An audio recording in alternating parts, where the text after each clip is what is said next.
Hey, welcome to A Pair of Thoughts. I'm your host, Slim, And I'm your host, Relay. and I just want to say happy birthday to you. Your birthday was last Wednesday, and we didn't film last week because we took a long break from filming. Truth be told, we filmed yesterday, but remember I told you guys she's an airhead because I passed gas and when we were born, we were breech and she flew out. We did record yesterday, but somebody failed to hit the record button. So we spent 2 hours prepping for a session that it's 2 hours I can never get back in my life. So But it was needless really to your say, fault. it was It was your also fault. during my Saints game, which I never missed. So I would have to watch the Saints game while we recorded, and only to find out it was a practice session, which we don't like to practice Well, because we want at things to least you be didn't waste your natural. time watching them We don't like, lose. well, we don't like to practice because we want this to be original, like content Authentic. and authentic. Yes, and so yes, they did lose.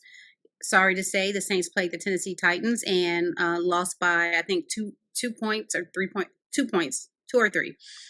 So we're now 5-4, but it's okay for us because we're on like our fourth quarterback this season, so we're good.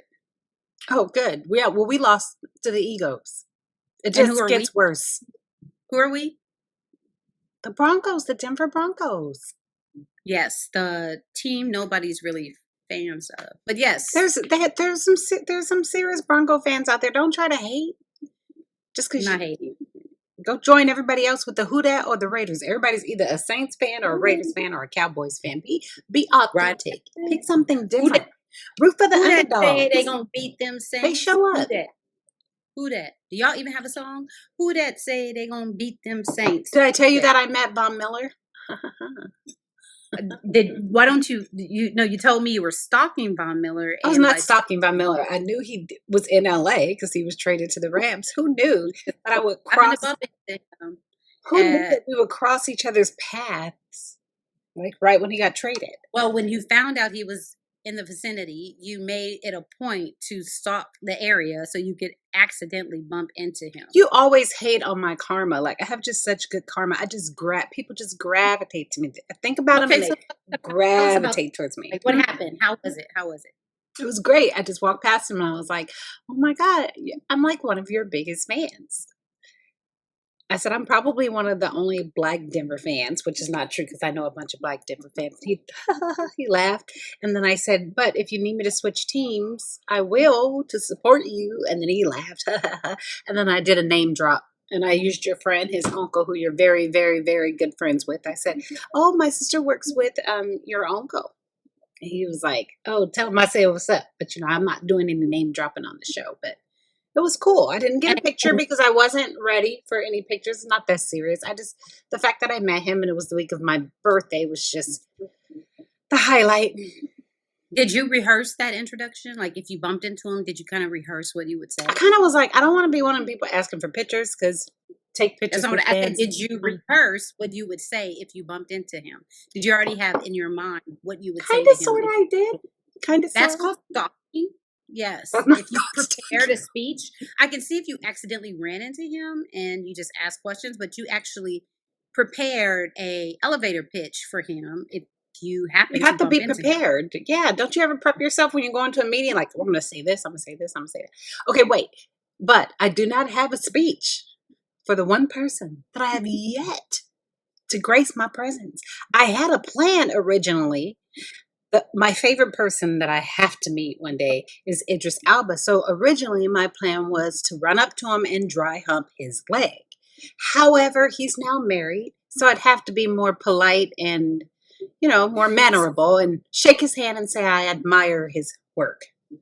So are you going to dry hump the top of his leg or the bottom half? Whatever I part I just can envision get. a dog right now humping somebody's leg. And are you going to piss on him too so you can mark it? Hey, however it gets wet, it's not my problem.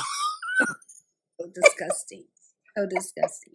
But you've had the privilege of meeting many famous men. You met Boris Cujo Yes. many, many years ago before he was married. And I was a fan of his. Yep. Oh, okay. True story. I was in Miami 2 weeks before she met him. And I was at Nikki's on the beach. and it was a night party, and I promise you, our eyes met across the room, and he was mesmerized. But at the time, I was married to my ex, and we were there together, so I couldn't be like rude, but our eyes did meet, and so be it. A couple of weeks later, he walks into her office, and he goes, I know you. I've seen you somewhere before. Were you in were you in Miami a couple of weeks ago? And my sister was, she told me she saw you, your eyes met, and I didn't believe her. He goes, no, I saw her. So our eyes met. So that means you were seconds. Like if he had a chance to meet me and I was single at the time, he probably would have been into me, but because you're leftovers and you were available, he figured, I'll take the sloppy seconds. So what are you going to do if we're both somewhere and Idris is there? Are you I'm going to not. have my I moment? think he's an amazing actor, but I'm not into him like that. Oh, I am. He ain't nothing but a dry hump in anybody's leg. Do you remember I had like the biggest crush on Ben Affleck? Yes, I did. And Dean, who you Oh, met. I love Dean Cain. Oh my God, he's so cute. Yes. And Aaron Rodgers. I think Aaron Rodgers is hot. He needs to wash his hair. I'll wash it. And dirty.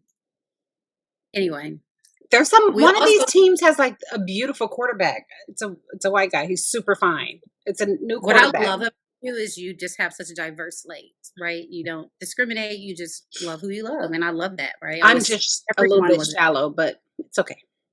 Yes. Well, so the only famous person that I used to dream about meeting and had oh my God, if I ever saw him, I would do this, was Michael Jordan. That was years ago when I was I don't know where. And we saw him in Vegas one time playing high roller poker, but he had an entourage around him, so we couldn't go in there. But promise you, I almost pissed my pants when I saw him. But anyway, I would have probably frozen. But now I don't have anybody now. But we did get to meet someone that a lot of women wish they were able to meet. Oh, should I share the picture, darling? Yes, please. Drum roll. Who is that there? That is. Can you make it bigger so they can see? No, I don't know. It looks like somebody's granddaddy. Hold on. I don't know how to do without it. Does that work? Yes. Let's block you out of the picture. Go ahead, zoom in. We had the privilege of meeting Denzel, and we drove 2 hours when we found out he was hanging out with a friend of ours. We drove 2 hours to Fort Irwin to go meet Denzel, and we were so excited to meet him, but a little disappointed because I was expecting to see the shaved, cleaned version of Denzel. No, he just had his disguise on. So and we saw the more mature Denzel. Still handsome, but he's yeah. And when he saw us, he said, "I bet you girls been trouble your whole lives." He did do that. Okay, so back to movie stars. Idris, if you're out there and you're watching, and Sabrina, love you guys. Power couple, all respect, but just blowing some kisses to the sexiest man alive. You can't tell his wife love her and then blow him kisses. I don't want him. He's taken. I just want to say that I admire his looks. So if he wasn't famous, would you still admire his looks? I think that he would still be attractive, yes. If he worked in my office, I'd probably be following him around. Although I don't allow people to dip their company pen in my ink pad, I would be following him around. I don't make I don't poop right. My favorite character of Idris Elba was Stringer Bell with the on The Wire. Yes. With the burner phones. Yes, Stringer Bell, yes. Hey, speaking of, did you know Dexter's back 10 years later? Yes, I know. And Yellowstone's back on. Insecure. Who doesn't love Kevin Costner? There's an excellent documentary about Princess Diana on CNN. It's I started that one too. Her story is fascinating to me. I don't know why I gravitate towards it, but I do find the royal family fascinating. Yes, yes. I love how you're trying to match my sweater. Yeah, twins. So happy birthday to you. Happy 48. Oops, did I just expose? Yes, you did, but thank you. So Stay great. any new adventures moving forward? What kind of adventures? Any like I'm 48 now, so I'm not gonna do this anymore, or I'm 48, so I plan on this, or like what are your No, but I did make the commitment that when I turn 50, I want to be in the best shape of my life. So I have 2 years to do it. So I'm going to spend 6 months trying to do it naturally. And if that doesn't work, I will use the alternative method of plastic we've surgery. talked about that before. We're not gonna go down that rabbit hole, but I too would like to be in a better shape and condition at 50. And another thing, after 40, I'm not toting no bags around.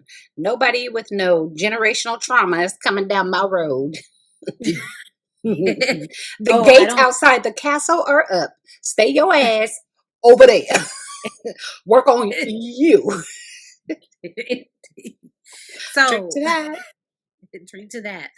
Yes, generational trauma, that is definitely a thing that many people don't really acknowledge or try to correct or Mhm. even aware of. So, generational trauma is what? It's like, for instance, you can use things like slavery, right? So all of the trauma that our ancestors were impacted with has followed us generation through generation. Like we're still being impacted to this day with the whole racism thing, right? And then you have the Holocaust. It still has an effect on the Jewish community. You've got drug addiction, where family after family, years after years, have suffered with drug addiction. There's suicide, where that tends to Incar- go. incarceration, which happens Incarcerations, just yeah, bad relationship managing as a whole. You know, it's domestic abuse, mhm, emotional abuse, all of yep. that is an example of generational trauma. So for me, I think, okay, drinking maybe. So my family's from New Orleans. Not that New Orleans people don't get upset. I'm not stereotyping you, We're just there. We're but just talking about the our family. we're just saying that our family drinks, right? So I don't know if it's I wouldn't say trauma because trauma means It has a like, negative or yeah, but we've been drinking for quite some time. My mother never shied away from having a drink here and there. We watched it, and she carried her liquor very well, which I think has passed down to us as well. But depends on um, what I wouldn't say, instances. I wouldn't say I'm an alcoholic. Definitely not that. But I like to partake in a little cocktail. Me too. As a matter of fact, cheers. Cheers. What are some Now, other? what we could do. Mhm. Oh, go ahead. No, go ahead. So there is a quiz though that I What? can take to see if I'm alcoholic, but I What won't is do it? that at this time. Why? I won't do that. Huh? You want to do a show on Um, Am I an Alcoholic? no, I know I'm not. I'm not alcoholic. I just, enjoy partaking a little cocktail here and there. That's I all. do think one generational trauma thing that we can probably relate to, and I don't know if it's trauma, but it's definitely a behavior thing, is the women on our family team seem to be really, really passive and submissive in some situations where we tend to just kind of turn a cheek and push forward and bottle it all in until we explode. And I don't necessarily think that that's healthy. So, uh, But why would you say that that's generational trauma? I What don't is know. this? Looking back on different Learning relationships the I've been passive in, behavior, the yeah, learning the to turn the other cheek, or not really able to vocalize how you mhm. feel about something and carrying on in a relationship. Is not a happy Or the relationship, but understanding it that seems like everybody doesn't deal with it. Like when is that's old. Everybody does with it, deal with it. Like if just because you dealt with it, I don't want to deal with it. And it's my life. So if I choose to not, turn the cheek and deal with certain things, that's my choice. well, divorce is another one because you do find that people tend to be more prone to divorce if their parents had divorce, if their parents had Hmm. divorce. And so I don't know, you'll hear that, people say, you want to break the curse, or Cycle. the cycle. And my mother divorced, yes. I was divorced, yes. I was And divorced. Although I was and so married for a day. I was divorced. you were married longer than a day. But my daughter did tell me that she feels like she has commitment issues because of my divorce, which I think she's passing blame on me. But anyway, needless to say, it can either cause commitment issues in your children or may cause them to not fight as hard for divorce because they see it as out, versus people who parents have been together for 40 and 50 years tend to stay together 40 and 50 years because they saw people fight through their struggles. Hmm. No way am I condoning staying in an abusive relationship forever just for the sake of staying married. So don't say that.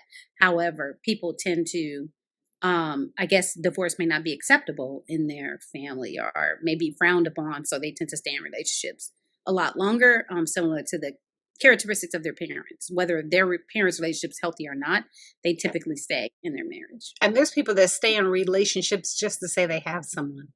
I'm totally not that chick. No. Totally not that chick. I'm definitely not that chick. But my mother wasn't either, so there's some more generational trauma because she's like, bye, Felicia. And so I think what like one of my messages would be like when you're dealing and raising your kids, pay attention to some of the bad habits that you have and just really kind of dig down and digest, why do I have these bad habits, or why am I continuously ending up in these same situations, and put the work in. Put the work in for yourself. You'll appreciate it later in the end. Figure out who you are and what your expectations are, and don't settle for anything less because you only got one life to live. So I was reading this article in Ooh, what article? community psychiatry, and they were Mhm. saying that Gen Zers are more apt to breaking this toxic cycle. And the reason is because they're tuned into their mental health, right? And so Mhm. they're more proactive in assuring that their mental health is cared for. And they do that by seeking counseling, where previous generations may not have been as open to receiving Mhm. counseling. But I know through counseling, some of the solutions in addressing these is going to counseling and really being able to identify what sort of generational trauma you have, what are some of the impacts of that trauma, Right. and then the counselors will provide you tips and tricks and tools to overcome some of that trauma. So they're saying the Generation Zers, because they're so heavy on mental health, are more prone to change the cycle than previous generations. That makes sense. But why would you? So tell me, why would you suggest that someone would see a therapist versus talking to their family? And let me guess, would it be so that they get an outsider's perspective because you are your environment, right? You're who your surroundings. So if you want a different perspective, you have to get outside of that immediate circle to get that, right? So what would be one of the reasons you would advise that somebody would go to a therapist? Because your family would have fucked you up in the first place. Why would you go to them? How can they help you when they put you in the situation you're in? That's like being an alcoholic and going to a liquor store owner telling them I need help. You know what I'm saying? Come on now, because you need outside perspective. Someone with an objective mind that's Yeah. not that can look at your scenario, from a different perspective. They're Mhm. not. I'm not gonna say not invested in you because they're invested in you as their counselor, but they don't have any They have strings a attached. neutral They can position. be very a neutral position. They can be very candid Yeah. and honest with you about what your opportunities are. Yep, exactly. And I know a lot of people need some real therapy.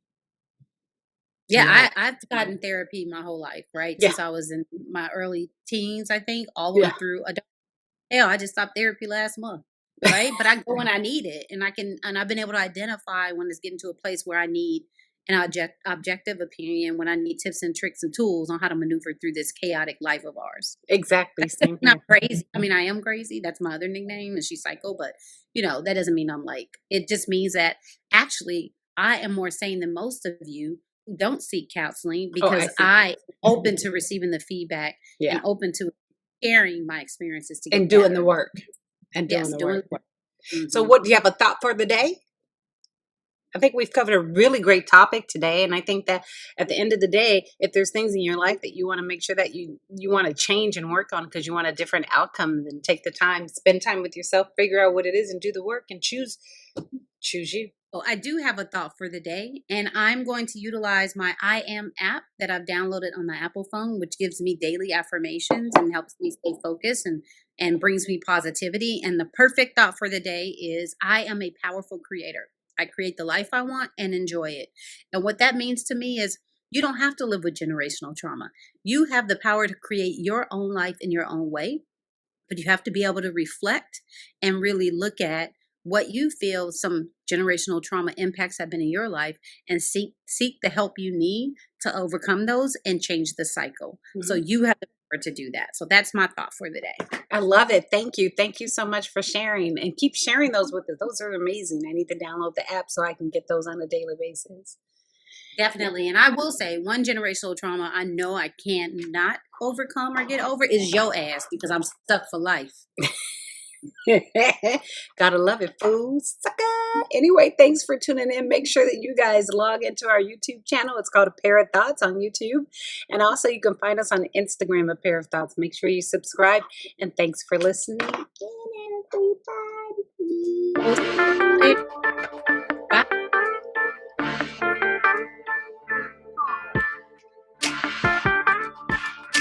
Oh, finish.